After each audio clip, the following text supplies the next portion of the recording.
Firman Tuhan Harian. Bukankah banyak orang yang menentang Tuhan dan merintangi pekerjaan Roh Kudus karena mereka tidak mengetahui berbagai jenis pekerjaan Tuhan, dan lebih jauh lagi karena mereka memiliki pengetahuan dan doktrin yang sangat sedikit untuk mengukur pekerjaan Roh Kudus?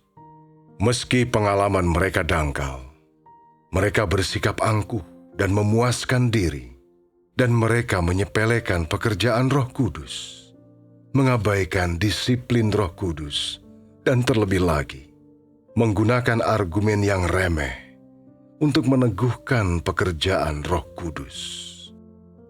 Mereka juga berlagak dan sepenuhnya yakin akan pembelajaran dan pendidikannya sendiri, dan bahwa mereka bisa menjelajahi dunia. Bukankah orang-orang seperti ini yang disingkirkan dan ditolak oleh Roh Kudus? Dan bukankah mereka akan disingkirkan oleh zaman yang baru? Bukankah mereka manusia berpandangan sempit yang menghadap Tuhan dan menentangnya secara terbuka, yang hanya ingin menunjukkan kepintarannya?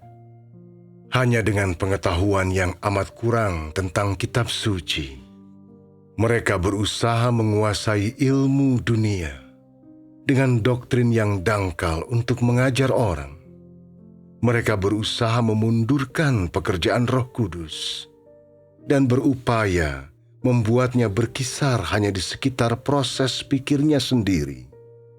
Dan meski berpandangan sempit, mereka berusaha melihat 6.000 tahun pekerjaan Tuhan dalam sekilas pandang saja. Orang-orang ini punya alasan untuk bicara. Sebenarnya, semakin besar pengetahuan orang tentang Tuhan, semakin mereka tidak akan terburu-buru menghakimi pekerjaannya.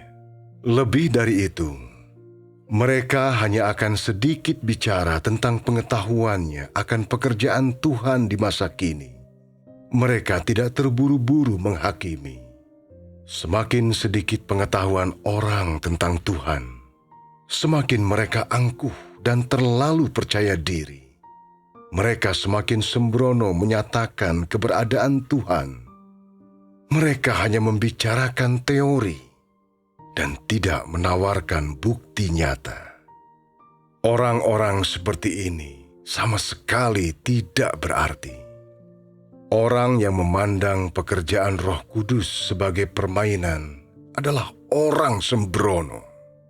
Mereka yang tidak berhati-hati ketika bertemu dengan pekerjaan baru dari Roh Kudus, yang terlalu cepat bicara, yang terlalu cepat menghakimi, yang memuji naluri alaminya sendiri dan mengingkari kebenaran pekerjaan Roh Kudus, dan juga menghina dan mengutuknya. Bukankah orang-orang yang tidak hormat ini mengacuhkan pekerjaan Roh Kudus? Terlebih lagi, bukankah mereka orang-orang yang sombong, angkuh dan liar? Bahkan jika tiba hari ketika orang-orang seperti ini menerima pekerjaan baru dari Roh Kudus, Tuhan tetap tidak akan menerima mereka. Mereka bukan saja menganggap rendah orang-orang yang bekerja untuk Tuhan, tetapi juga menghujat melawan Tuhan sendiri. Orang-orang dungu seperti ini tidak akan diampuni, apakah di zaman ini atau di zaman mendatang, dan mereka akan selamanya musnah di neraka. Orang-orang yang tidak hormat dan manja ini berpura-pura percaya pada Tuhan. Dan semakin mereka melakukannya, semakin mereka melanggar ketetapan administratif Tuhan. Bukankah semua orang angkuh yang liar itu dan tidak pernah mematuhi siapapun berjalan di jalan seperti ini? Bukankah dari hari demi hari mereka menentang Tuhan, Tuhan yang selalu baru dan tidak pernah usang?